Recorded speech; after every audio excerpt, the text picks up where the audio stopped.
પરીક્ષાની સાથે તૈયારી કરી રહ્યા છો મિત્રો, એક વાત તમને જણાવી દઉં, સફળ વ્યક્તિઓ જે હોય છે એ ક્યારેક એક નવું નથી કરતા હોતા. સફળ વ્યક્તિઓ હંમેશા કંઈક નવી રીતે કરતા હોય છે. મિત્રો, જો અભ્યાસમાં પણ આ વસ્તુ એટલી જ લાગુ પડે છે જેટલું દરેક ક્ષેત્રમાં લાગુ પડે છે. મિત્રો, જ્યારે તમે અભ્યાસ કરો છો ત્યારે તમે સામાન્ય વિદ્યાર્થીઓની જેમ અભ્યાસ કરતા હો છો તો સામાન્ય વિદ્યાર્થીઓ પરિણામ આવવાની શક્યતા રહે છે.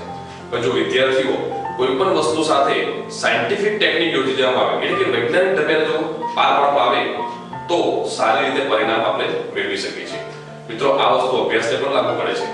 જો વિદ્યાર્થી મિત્રો તમે અભ્યાસ જે રીતે કરો છો એમાં થોડી સાયન્ટિફિક ટેકનિકનો ઉપયોગ કરવામાં લાગશો તો તમારી યાદશક્તિમાં વધારો થશે, તમારી એકાગ્રતામાં વધારો થશે.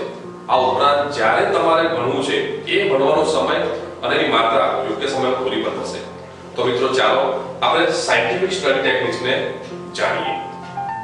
પહેલી એક વાત તમને જણાવી દઉં. મિત્રો, તમે અભ્યાસ કરવા બેસતા હો છો ત્યારે તમે કેવું સ્થળ પસંદ કરો છો? આ વાતની તકેદારી રાખવી ખૂબ જ અગત્યની છે. મિત્રો, ભણવા બેસતી વખતે સારી જગ્યા હોવી ખૂબ જ જરૂરી છે. સારી જગ્યા એટલે શું? સારી જગ્યા એટલે એવી જગ્યા કે ત્યાં તમે લાંબા સમય સુધી બેસી શકો.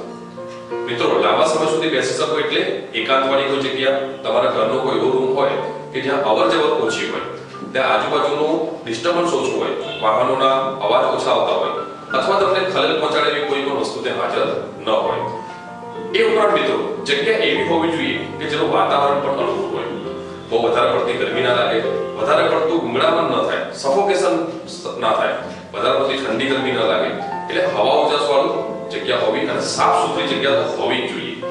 મિત્રો, બીજી એક વસ્તુ છે, ઘણી વખત વિદ્યાર્થીઓ કહે છે કે અમે યોગ્ય જગ્યા તો બેસીએ છીએ પણ અમને થોડી વાર પછી માથું દુખવું, આંખો ખેંચાવી, આવું કંઈક ને કંઈક મુશ્કેલી થતી હોય છે. મિત્રો, કારણ એક જ છે કે જ્યારે તમે વાંચવા બેસો, જો પ્રકાશ તમારી સામે આવતો હોય અને જો પ્રકાશ પાછળથી ન આવતો હોય તો આ સમસ્યા સર્જાય છે. જ્યારે કોઈ પણ પ્રકારનો પ્રકાશ તમારી આંખો સામેથી આવતો હોય તો આંખો ખેંચાવી, માથું દુખવાની તકલીફ રહેશે.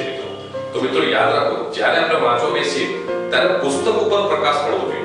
એટલે કે પ્રકાશ જો પાછળથી પડશે અને પુસ્તક ઉપર પ્રકાશ પડશે તો પુસ્તક ઉપર પ્રકાશ પડવાને કારણે તમારી જે આંખોમાં જે રિફ્લેક્શન થતું હોય છે એ બહુ ઓછું થશે અને એના કારણે આંખો ખેંચાવી, માથું દુખવું, એકાગ્રતા ન જળવાવી, આ બધી મુશ્કેલીઓ ખૂબ જ ઝડપથી દૂર થઈ જશે. તો મિત્રો, અભ્યાસ માટેની સારી જગ્યા કેવી હોવી જોઈએ એ બાબત આપણે સમજ્યા. બીજી વાત આપણે આવતી વખતે કરીશું.